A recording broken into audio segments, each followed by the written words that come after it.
الحمدللہ وحدہ والصلاة والسلام علی من لا نبی بعد اما بعد۔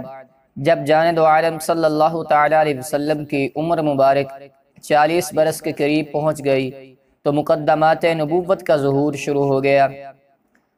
اس دور میں آپ کو جو بھی خواب نظر آتا عالم بیداری میں اس کی تعبیر کا مشاہدہ ہو جاتا۔ اس کے علاوہ جب آپ گھاٹیوں اور صحرا میں تنہا محو خیرام ہوتے تو ہر شجر و حجر آپ کو سلام کا نذرانہ پیش کرتا۔ السلام علیکہ یا رسول اللہ، السلام علیکہ یا رسول اللہ۔ اس زمانے میں آپ کی طبیعت پر مخلوق سے انقطاع اور خالق کی طرف ہمہ تن متوجہ ہونے کا غلبہ تھا۔ کھانے پینے کے ضروری اشیاء ساتھ لے لیتے اور کئی دن مقدس غار میں گزار دیتے، کبھی کبھی تو پورا مہینہ وہیں بسر کرتے اور انتظار و مراقبہ کی لذتوں سے سرشار ہوتے۔ بالآخر ایک دن عرصہ انتظار ختم ہوا اور 21 رمضان المبارک کو بروز سوموار اللہ تعالیٰ کے جلیل القدر قاصد جبریل امین رب العالمین کے ازلی و ابدی پیغام کی پہلی قسط لے کر نازل ہوئے اور جانے دو عالم صلی اللہ تعالیٰ علیہ وسلم سے کہا اقرأ، تو آپ علیہ السلام نے ارشاد فرمایا ما انا بقاری۔ اس پر جبریل امین نے آپ کو سینے سے لگایا، پھر چھوڑا، پھر کہا اقرأ، پھر آپ نے وہی ارشاد فرمایا ما انا بقاری۔ جبریل امین نے آپ کو دوبارہ اپنے سینے سے لگایا اور کہا اقرأ، آپ نے پھر فرمایا ما انا بقاری۔ پھر جب تیسری مرتبہ جبریل امین نے آپ کو سینے سے لگا کر چھوڑا اور کہا اقرأ بسم ربک الذی خلق، تو آپ کی زبان پر یہی مقدس کلمات رواں ہو گئے، اقرأ بسم ربک الذی خلق، خلق الانسان من علق، اقرأ وربک الاکرم، الذی علم بالقلم، علم الانسان ما لم یعلم۔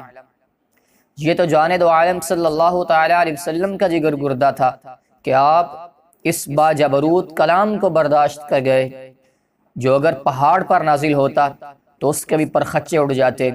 تاہم اتنا اثر ضرور ہوا کہ آپ پر کپ کپی طاری ہو گئی۔ اسی عالم میں گھر تشریف لائے اور حضرت خدیجہ رضی اللہ تعالی عنہا سے فرمایا زملونی زملونی، مجھے کچھ اڑاؤ۔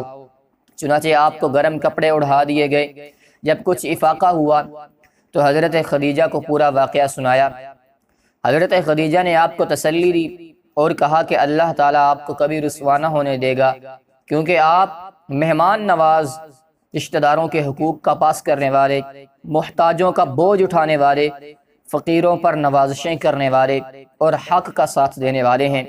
آپ کو تسلی دینے کے بعد انہوں نے مناسب سمجھا کہ اس سلسلہ میں ورقہ بن نوفل سے بات کر لی جائے، کیونکہ وہ دین عیسوی کے بہت بڑے فاضل تھے اور ایسے معاملات کو بہتر طور پر سمجھ سکتے تھے۔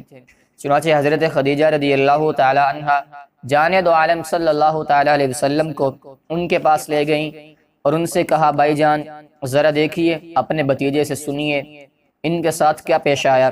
ورقہ نے جانے دو عالم صلی اللہ تعالی علیہ وسلم سے پوچھا بھتیجے آپ نے کیا دیکھا؟